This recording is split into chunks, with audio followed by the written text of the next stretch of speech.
उत्तराखंड में समान नागरिक संहिता यानी यूसीसी 27 जनवरी से लागू हो गया है, जिसका ऐलान मुख्यमंत्री पुष्कर सिंह धामी ने ऑफिशियल पोर्टल लॉन्च करते हुए किया, जिससे उत्तराखंड यूसीसी लागू करने वाला पहला राज्य बन गया है। इस दौरान मुख्यमंत्री पुष्कर सिंह धामी ने मीडिया से भी बात की और अपना वादा पूरा करने का बयान दिया।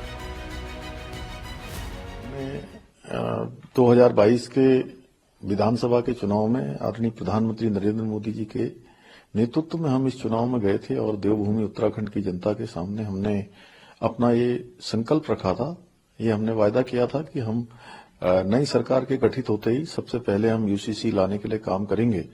और हमने नई सरकार के गठन होते ही सबसे पहले यूसीसी लाने की समस्त औपचारिकताओं को पूरा किया। अब तमाम औपचारिकताएं पूरी होने के बाद एक्ट बनकर तैयार हो गया, सारी चीजें हो गई, मंत्रिमंडल से मंजूरी मिल गई, प्रशिक्षण की जो कार्रवाई है वह भी हमारी लगभग पूरी हो गई है। आपको बता दें कि उत्तराखंड में यूसीसी लागू होने के बाद हरियाणा के कैबिनेट मंत्री अनिल विज और बीजेपी सांसद प्रवीण खंडेलवाल का भी बयान सामने आया है, जिसमें उन्होंने धामी सरकार की सराहना की है। उत्तराखंड सरकार ने यूसीसी लागू किया है, ये बहुत ही प्रशंसनीय कदम है। एक देश एक कानून होना चाहिए।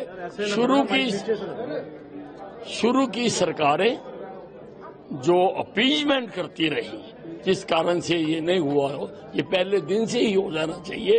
एक देश एक कानून। प्रधानमंत्री नरेंद्र मोदी जी को आभार और धन्यवाद है, जिनके प्रयत्नों से और जिनके मार्गदर्शन में उत्तराखंड आज पहला राज्य बना जिसने यूसीसी को लागू किया है।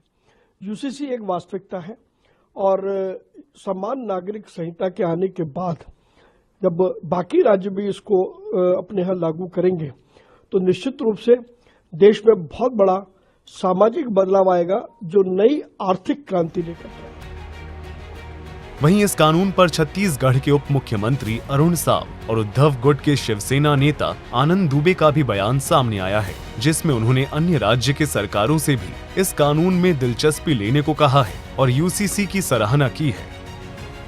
ये पूरे जिस प्रकार से आज लोगों का अभिमत आ रहा है, जिस प्रकार से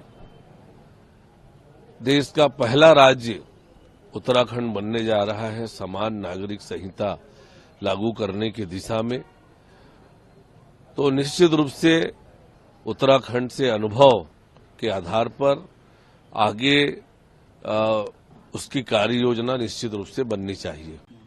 देखिए, यूनिफॉर्म सिविल कोड बहुत ही अच्छी चीज है। ये नागरिक को समानता का अधिकार देती है। ये धर्म में कोई भेदभाव नहीं करती है।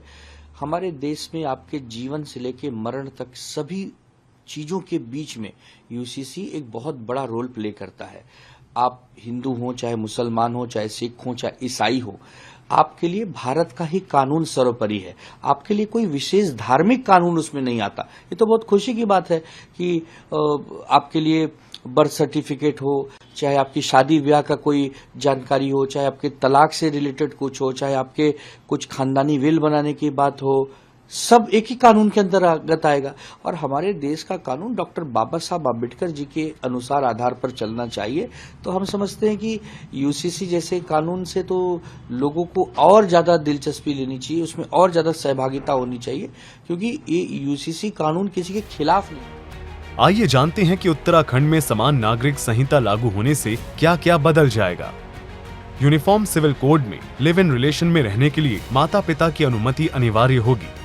इन रिश्ते में रहने वाले कपल को रजिस्ट्रार के सामने संबंध की घोषणा करनी होगी। शादी के साथ साथ तलाक का भी रजिस्ट्रेशन अनिवार्य। यूसीसी के लागू होते ही सभी विवाहों का रजिस्ट्रेशन अनिवार्य हो गया है। बेटा बेटी संपत्ति में बराबर के हकदार। माता पिता को भी संपत्ति में अधिकार। हलाला बहु विवाह पर रोक। 18 साल से पहले शादी नहीं, मुस्लिम भी दायरे में। पूरी संपत्ति की वसीयत की छूट। दूसरे धर्म के बच्चे को नहीं ले सकेंगे गोद। यूसीसी के दायरे से अनुसूचित जनजातियां बाहर। गौरतलब है कि शादियों और लिव इन रिलेशन का पंजीकरण करने के लिए उत्तराखंड सरकार ने एक वेबसाइट बनाया है। जिस पर आपको रजिस्ट्रेशन करना होगा और फिर अपनी जानकारी सबमिट करनी होगी। ब्यूरो रिपोर्ट, सूर्या समाचार।